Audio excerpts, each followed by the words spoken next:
to another episode of Jamin's Daily. Folks at home, I want to thank you for joining me again on a solo episode number 2. Today we're going to be talking about several things that are on the internet, so we'll get right into it. Dozens of former Ellen employees say executive producers engaged in rampant sexual misconduct and harassment. So, folks at home, I don't know if you are aware of the controversy that has befallen upon Ellen DeGeneres. At one point, most people have a good, held Ellen in high esteem. Very likable person. But even in this day and age of cancel culture, the higher you are on this pedestal, the harder the fall, and the bigger, it's like big game hunting. Ellen's a huge prize. She'd be like an elephant. And now they're coming for her. Ex-employees said one executive producer had a reputation for being handsy with women, and that another solicited oral sex at a work party. The humanity. Being asked to join the control room inside Ellen DeGeneres' show is a coveted spot in Hollywood. But according to dozens of men and women who work behind the scenes, the office is a place where sexual harassment and misconduct by top executive producers runs rampant. Ellen's had to come out. She put out some kind of video, didn't watch it, because I don't care. I don't think it's Ellen's fault. I mean, she's the talent. She shows up, she does the show, and then she leaves. How the show is produced, how it's all these other things, the micromanagement of her show is not her responsibility. I know people are going to say, oh, it's her name on the show. It's her show, so she has to be responsible for every single thing that goes on. I don't know. That's a stretch. Now, you can prove to me that well, this is what they're saying, so let's continue. Because if you can prove to me that she knew about it and then she just turned a blind eye, that's what they're also saying. So, one ex-employee said head writer and executive producer Kevin Lehman asked him if he could give him a hand job or perform oral sex in a bathroom at a company party in 2013. Another said they separately saw Lehman grab a production assistant's penis. So Mr. Lehman, I'm thinking, is a gay man, or he could be bi, just like going that way, or I don't know. I shouldn't even be speculating on his gender. Kevin Lehman, it could be a woman. In May 2017, another former employee also said she saw Lehman grope a production assistant in a car and kiss his neck. So right now there's a bunch of accusations against this Lehman guy. Nearly a dozen of former employees who range from long-time senior-level employees to production assistants said it was also common for Lehman to make sexually explicit comments in the office, like pointing out male colleagues' bulges in their crotches, or ask them questions like, are you a top or are you a bottom? Those are all gay jokes that if Kevin Lehman is gay, he gets to make because he's gay. It's not fair. It's masked in sarcasm, but it's not sarcasm. Yeah, it's just rude. Many of his targets, employees added, were low-level and younger employees who felt like they lacked any power to speak up. He'd probably do it in front of 10 people, and they'd laugh because it's just Kevin being Kevin. But if you're in a position of power at a company, you don't just get to touch me like that. You don't. Hands off my body. No means no. And this Kevin Lehman guy, he's getting Ellen in trouble. I wonder if Ellen knew. Why didn't somebody tell Ellen about this guy, Kevin? In a statement after this article was published, Lehman said he categorically denied any kind of sexual impropriety. That's the way to go, folks at home. Hate to say it, but you just deny it because you are guilty until you are proven innocent.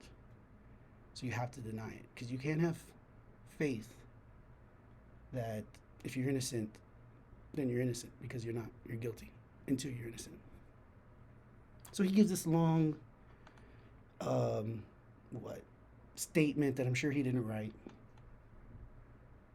But there's 36 former employees now coming out.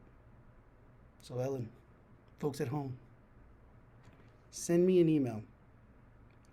Jamin, Jamin's Daily. We changed the email, folks. I thought it was going to be Jamin's at jaminsdaily.com. But we don't need like a dedicated server, things like that, email account at this moment. So we just went with Gmail because it's free. Jamin's Daily at gmail.com. Jamin's Daily at gmail.com. Tell me what you think. Are you Team Ellen? Or are you Team a bunch of disgruntled employees who were mad at this guy, Kevin?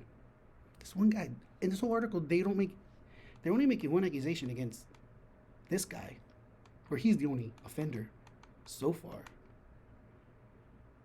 There's some Ed Glavin, another executive producer.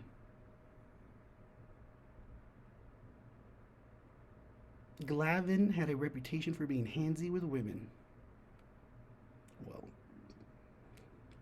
that's not right, Ellen. So people at home, email me, Jamin's Daily at Gmail. Tell me what you think about Ellen. If you think it's her fault, what she's gonna do. Do you really think? I can't imagine they cancel Ellen. She's very uber popular, show's super successful, makes a ton of money. But it doesn't mean they won't do it, because A&E canceled Live PD and it cost them hundreds of millions of dollars. So there is precedent for canceling doing something like that. But Ellen, the thing isn't cancel culture, because Ellen's gay. News flash, folks. I know it might be a shock, but Ellen DeGeneres is a gay lady, a gay woman, and so she's got a little bit of a shield that others don't against this kind of stuff being canceled. This could be very tough. Like, that's why I was saying she's like a huge trophy for these cancel culture people. Big game hunting. Moving along, going from one pop culture to the next. Let's have a look at Harry and Meghan. That one, I have nothing against Meghan. I'm sure she's fine. She's a nice person, probably. I don't know. And you can't believe what you read in the tabloids, because that's really the only thing I know about her is what I read in the tabloids or on the internet. But if it's on the internet, it's true. If it's in a tabloid, it's likely not. New book excerpts describe her in tears after palace scolding over a necklace. So she gets married into royalty, and they have these rules. I'm sure, did somebody not tell her that, hey, you're going to be a princess and there's these rules of what you can and what you can't do? And I don't know. I don't think they stressed that enough on her. But there is this book that's out. And this book, apparently, they are describing it. In this article, they describe this book as sympathetic to Harry and Meghan, because there's all these other, gossip rags and books coming out that are not. But in this book, it says here, this one's called Finding Freedom. Harry and Meghan in the making of a modern royal family. So I guess a modern royal family is a royal family that doesn't live in a castle and is in their own country. Because these are British, English royals. And yet they don't live there. Kind of strange. I guess that's what you call modern.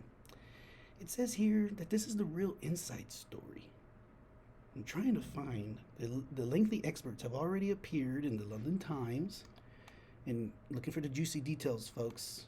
They're talking about in December 2016, 6 months after they met, after Harry had whisked her off to a 5-day African vacation to sleep under the stars, Meghan was running errands near her home in Toronto and was photographed wearing a gold necklace with the tiny initials H and M and a $300 present from Harry. 2 days later, a palace aide in London phoned her and advised her that wearing such a necklace only encouraged the paparazzi to keep pursuing her in unwanted headlines. Hanging up, she felt frustrated and emotional. These are book quotes. So she gets off that call from palace aides telling her, hey, the paparazzi know you went here and they think Harry's into you and you're his girlfriend and you're wearing a necklace that has an H. They're just going to be hounding you, the paparazzi. Don't do this. So they're giving her advice. Maybe they were very rude about it, but they could have been very nice about it too. Who knows? But after hanging up, she felt frustrated and emotional. that someone who works in her boyfriend's office could tell her what jewelry to wear. It's not right. She's an American, okay? She's not used to this. Yeah, freedoms. It's a free country. Don't wear a necklace. She called one of her close friends in tears, saying, I can't win when dealing with the palace. And you can't. You don't have to read this whole article to know that Harry, in my opinion, I hope he really loves this woman because he has sacrificed a lot. I'm thinking the betting odds, I'm saying like 5 years over under. I'm not good at making odds, but I'm thinking maybe 50%, 50-50. It's like a 50-50. It's a toss up. But I wish them well. But there's a lot of other, so this book's sympathetic. All some of the other books are saying how other insiders were saying that Meghan was very demanding, that from the beginning she wanted to pursue, just like this article was saying, she wanted to be a modern. She didn't want to be a normal like everybody else. And the other thing I think what makes people frustrated is that they feel by doing that, she's, what do you call it? That's stealing. She's stealing Kate's thunder. And Kate's going to be the queen. Meghan needs to know her role.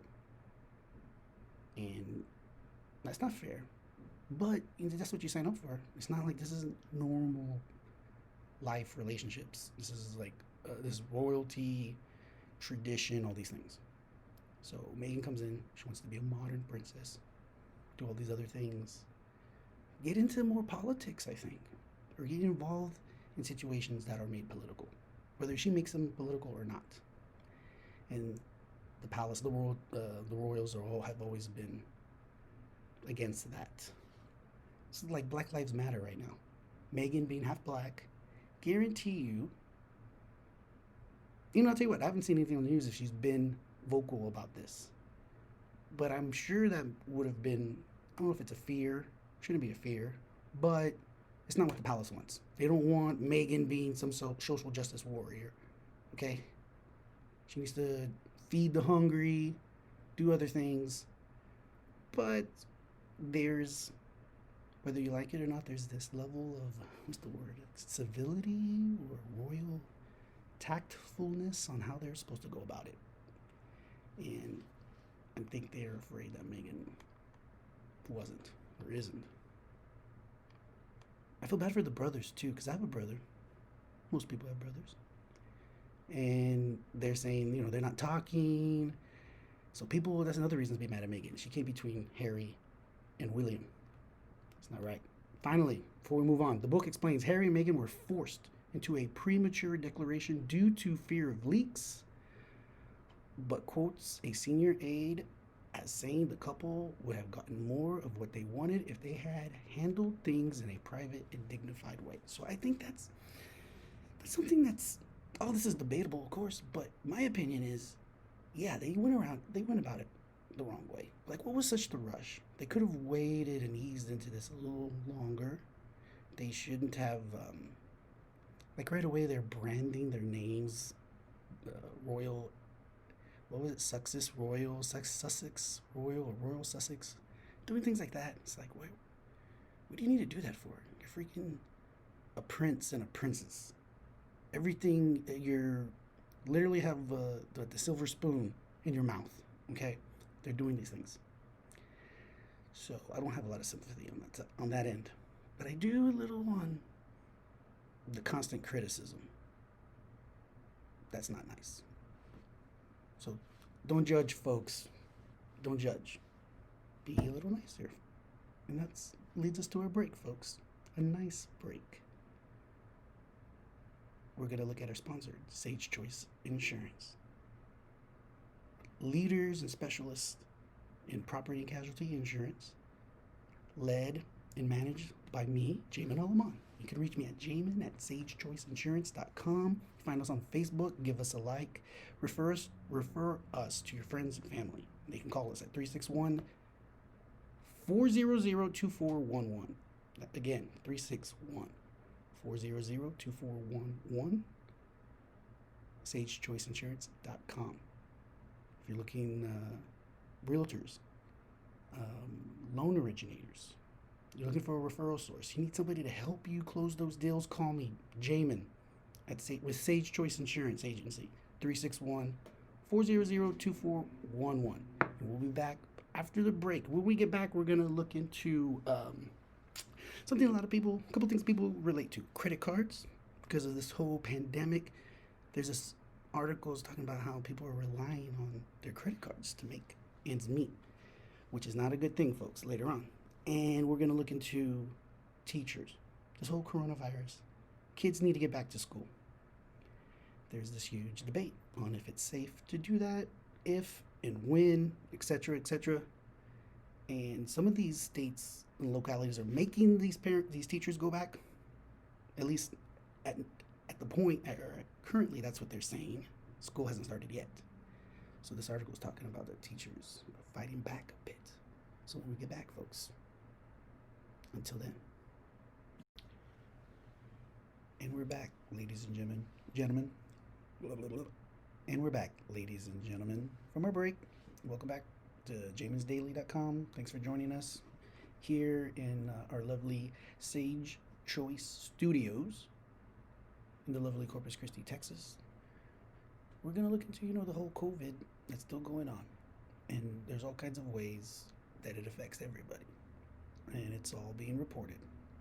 But what we find on the interwebs today is some more reporting on how this is affecting small business. And small businesses are owned by people. So it affects people. And what we're finding out is that many people are using their credit cards to help their small business stay afloat.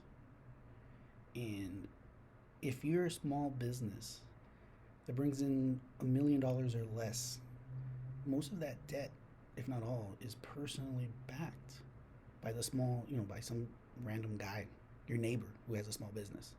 So if he goes into a lot of debt, credit card debt, to try to keep his company afloat, and then it fails, he's going to have this huge debt that he's going to have to file for bankruptcy, lose his house, his savings, all kinds of stuff. Terrible. It says that that small business, so this is where we can help. So we can talk about the problems or we can look at solutions, folks. That's what we're trying to bring here.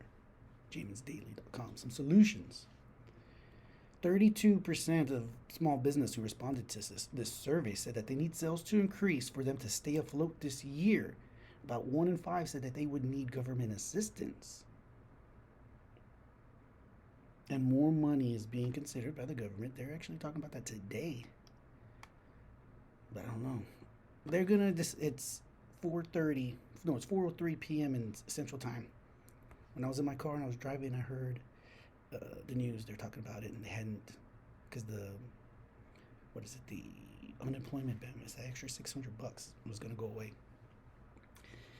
And, the Congress couldn't compromise. But they have until midnight tonight. So I wouldn't be surprised tonight, the very, very end, the 12th hour, they're going to work something out. Because they're both going to look like idiots if they can't figure it out. Not one person's to blame. Not one political party versus the other political party. They have to work together to make it work. And if it doesn't happen, I'm personally going to blame them both of them. It says, looking ahead, folks, small businesses face high degrees of uncertainty as the rules for reopening shift under their feet. Let me tell you a story about this. There's a local business here, bar in the area, got the PPP money. They had to close, obviously. Have no business, but they get PPP money, keeps them afloat for like 30 days, and then there's the reopening comes in. And they're spending all kinds of money cleaning the place, fixing to reopen, and then the shutdown happens again. There's a big surge here in South Texas. So they never reopened. They took the PPP money, helped them stay afloat, fixing to reopen, then they get told they can't reopen. Everybody gets fired. Additionally, the economic brunt of this shutdown is coming down disproportionately on African American run businesses. On the big business scale, more than 140 companies have declared bankruptcy. I heard some crazy number of at least like 50% of all small businesses and the clubs and the bars you go, half of them are not going to reopen, which is terrible. But on Jamin's Daily, the glass is always half full, folks. So this is an opportunity for all the entrepreneurs out there to swoop on in, start businesses, pick up properties or assets that are distressed, and then make something of it. That's capitalism, folks. Moving on to the teachers. I was a teacher at one point. My father was a teacher. I have family members that are teachers. And you have this, some teachers do not want to go back to work. Granted, they have it's reasonable to be concerned that you might contract COVID, especially if you're an older teacher. And is it safe for the kids? Do you want the kids all to congregate so that then they'll take it home? All these different answers or questions that there are no answers to. But what concerns me, folks, and if you feel differently, let me know. Send me an email, jaminsdaily@gmail.com. Says teachers in this article says teachers are fearing in-person schooling. They're making, get this, folks, teachers are making wills or retiring, or they're planning to strike, so teachers may not even show up. Some of them are retiring early, and some, the whole making wills, that's kind of silly. I think that's the media's, one person makes a will, now teachers are making wills. Educators worried about the potentially deadly risks they are being forced to take say proper protections have not been implemented. I don't think you can. I don't think it's reasonable to think. I mean, you can take preventions, but when they, in this situation, they say proper, I mean, proper is not a very, it's kind of a broad term, folks. Kind of a generalization of what is and isn't proper. What's proper to one person is not proper to another. We can agree on that. School districts around the U.S. are set to begin reopening in August. Many with in-person classes 5 days a week, despite coronavirus cases rising in many parts of the country. I'm going to predict now that most of these schools are not, excuse me, let me speak the English language, are not going to reopen because of the liability. I learned that when I was working on my master's in education. There's all kinds of liabilities for these schools, which is why everything has to be textbook protocol. There's something in a book, there's something in a manual somewhere that says this is what you're supposed to do in this situation, so that you don't have to make a choice, so that then you're not liable for your choice. The textbook, whoever wrote the textbook or the protocol, they're liable. I just did what the protocol said to do. And one of the protocols, I'm sure, is, hey, you can't let kids come to school if people might get sick, and then they're going to sue us. If one student gets sick, it's over, game over. So one thing which is possible, I'm looking into, I think is being worked on in legislation, is about these liability protections. Because you can't sue you're going to sue the local school district out of existence if they try to reopen, even if they waited another year and we will reopen next year, 2021. Some kid gets coronavirus. You're going to sue them? Are the kids forever now, when they go to school, they're going to have to be 6 feet apart, wear masks, Clorox all over the place? That doesn't seem reasonable or proper. So it says here these schools, and what makes me kind of mad is that these teachers, they need to rise up. I'll tell you why, because they're being kind of shown up by the nurses of the world. Here these nurses, all of a sudden, nurses were like, they were already pretty, their esteem was pretty high. And then COVID comes and like, oh, now they're heroes, which is great because they are. Good for you. It's your job. Thank you for doing your job. Cops do this, cops risk their lives too. But cops are all the way down here. Nurses, oh man, they risk their lives. They're way up here, right? Good for them. Do your job. Teachers, they need to do their job. and they can't do their job at home, virtual learning. Okay? So if they want to be up here with the nurses, then they gotta take the risk. Think how much, people, this the esteem of a teacher. A teacher already gets some, but they get no respect. They don't make enough money. Now they go back. Maybe by doing that, they'll, earn some brownie points from taxpayers who vote on whether or not to give them raises, and they'll give them a raise. Instead, they want taxpayers to pay them to stay home. That's kind of hard to justify. I don't know. Somebody's going to have to convince me otherwise. jaminsdaily@gmail.com. I can sympathize with teachers, like I said. I thought about being one. I was one for a year.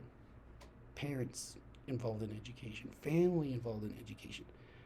But then I get all salty. I get resentful when I see teachers' unions. Teachers' unions are using this as a crisis not to be wasted. So these teachers' unions are saying, well, we're not going to come back to work unless, and then they have this laundry list of ridiculous demands.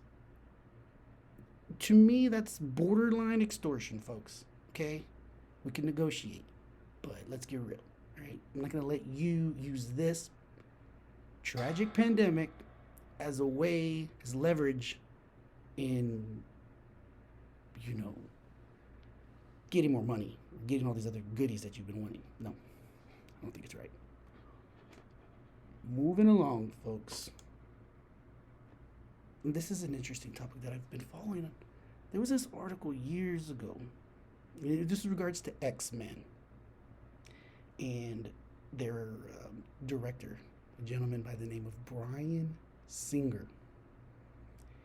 He directed the first several. I don't know his Wikipedia page. Maybe go check it out. How he even became. He looks young. I'm curious, how did he become a movie director? Was he like a producer? Was he in the, do you start off in the crew of a movie and then you get here and then at one point now he's the director. And he's been alleged to have all kinds of sexual improprieties recently. He faced some lawsuits, but it's undeniable that he was having crazy parties with drugs and sex. And there's this video of him and Hugh Jackman in a private jet. And Hugh Jackman's never, what's the word? The politically correct term is, in terms of his sexuality, he's a married man, but rumor is that he's gay. I cannot prove it. But there's a photo of him with Bryan Singer, who is a gay man, out of the closet, an out gay man. And they're in this private plane, and there's 10 young men, skinny, white, lily white, Abercrombie and Fitch looking model men, all men. So there's 15 men in this private jet. And they're smiling. It's very cute. Good for them. But you can use your imagination, folks. So there's this new article today on the interweb that says X-Men cast almost quit after set injury allegedly caused by incapacitated Bryan Singer.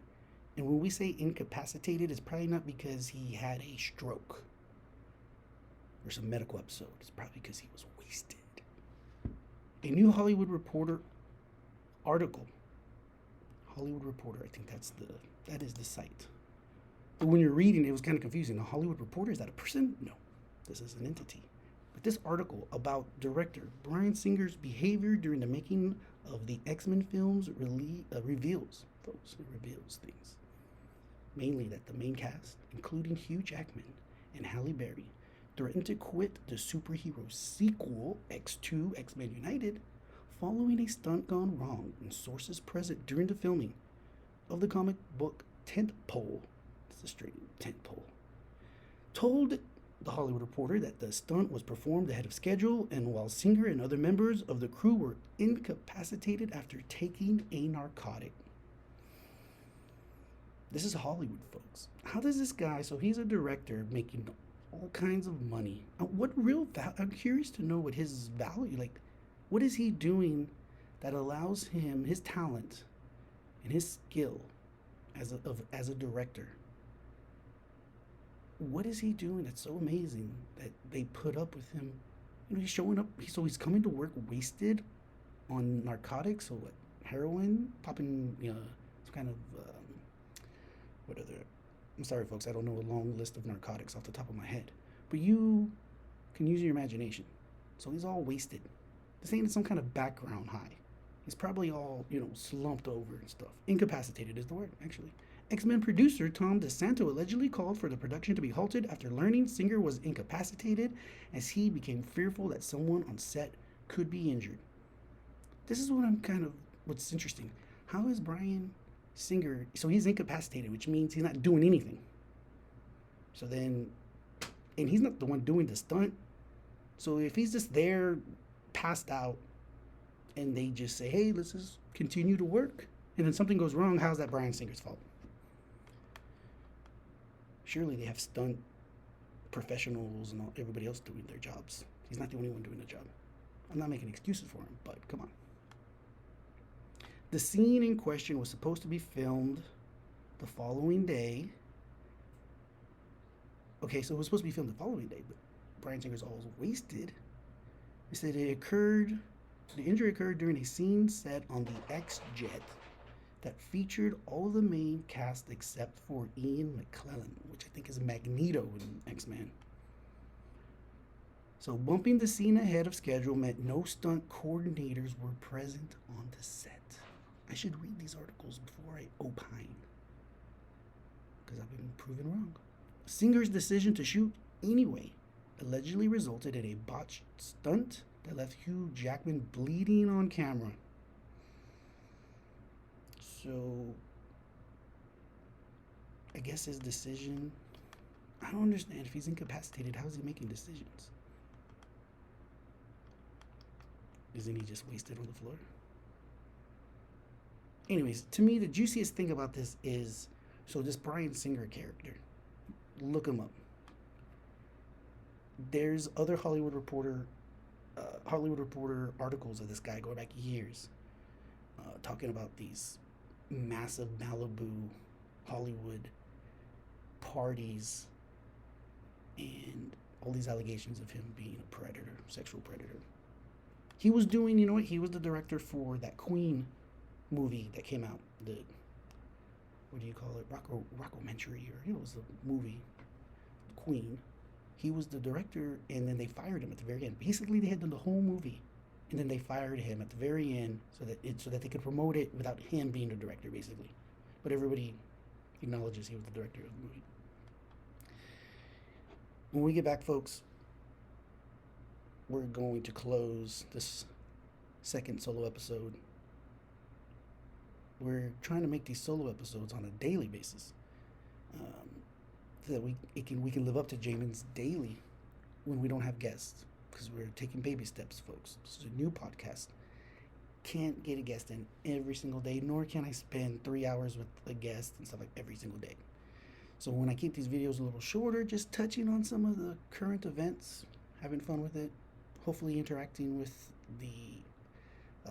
our followers, Jamin's Daily community. Send me some emails, jaminsdaily@gmail.com. We keep them short so that I can edit it, put it out right away. So every day we have a new update. Some days will be good, some days not so much. And then at least once a week, we'll have a guest. Those will be longer, and we'll have fun. So when we get back, we'll close up. We're going to talk about Amazon. They're investing a lot of money in the interwebs in space. Internet in space, folks. I didn't know there was such a thing. We're going to find out when we get back. And we're back for our last segment on Jamin's Daily.com. No, it's just Jamin's Daily. Duh. Just Jamin's Daily, last segment. Thanks for staying with us for our last segment of Jamin's Daily. Appreciate you downloading our podcast. please share, tell your friends, spread the love. Tell them about this cool podcast that you just discovered. And be sure to go to our Facebook. There is a Jamin's Daily Facebook page. We're going to start unrolling our media accounts, our social media accounts. And we need to give a shout out to our sponsor, Sage Choice Insurance Agency.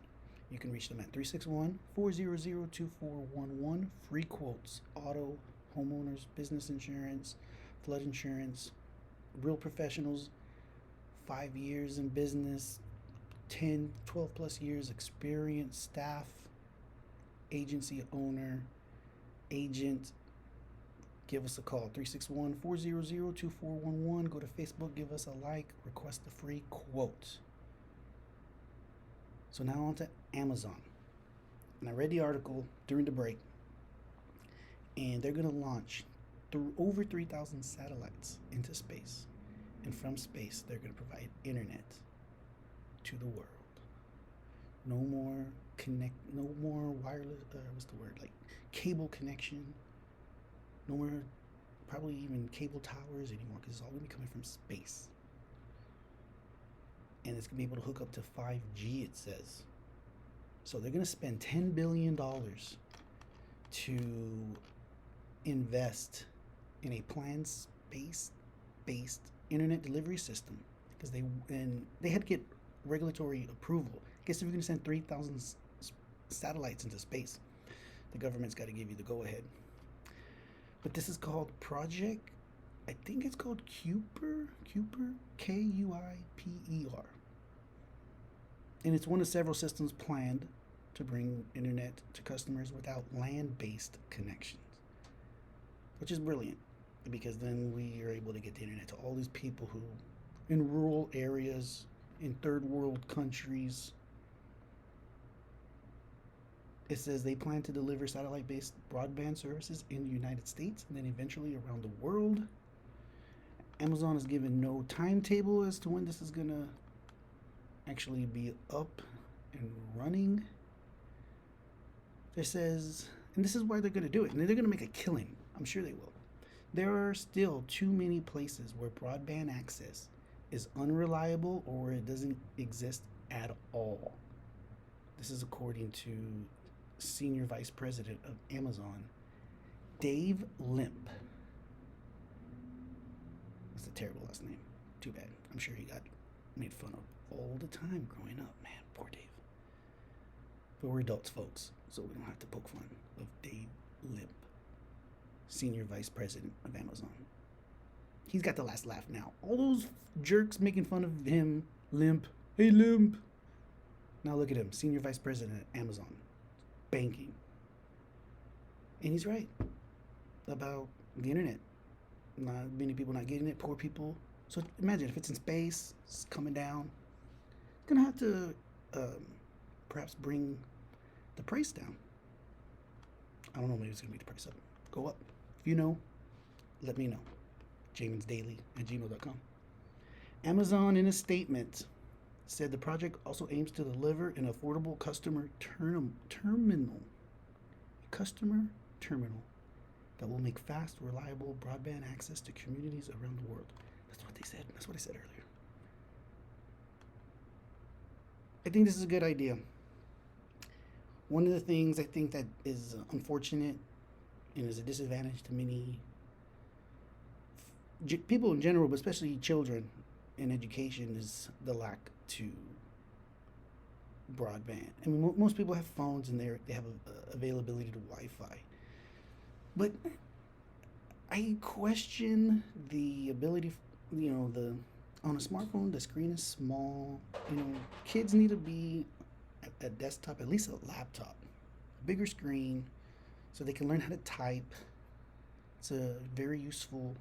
You can't type on a computer like this. They need to learn to do that and have broadband at their house for low cost, instead of having to go to McDonald's and use their free Wi-Fi. Okay, so good for you, Amazon. Hope you make a killing. And with that, folks, on Friday, July 31st, 2020, we're gonna wrap it up. Thanks to Sage Choice Insurance for sponsoring this podcast, Jamin's Daily, please you can go to Podbeam right now, download this. Actually, not right now. I gotta edit it and publish it and then post it. Or publish and post might be the same thing. Anyways, folks, you're dealing with with me who's learning as I go. And you're along for the ride. So don't give up on me because the best is yet to come.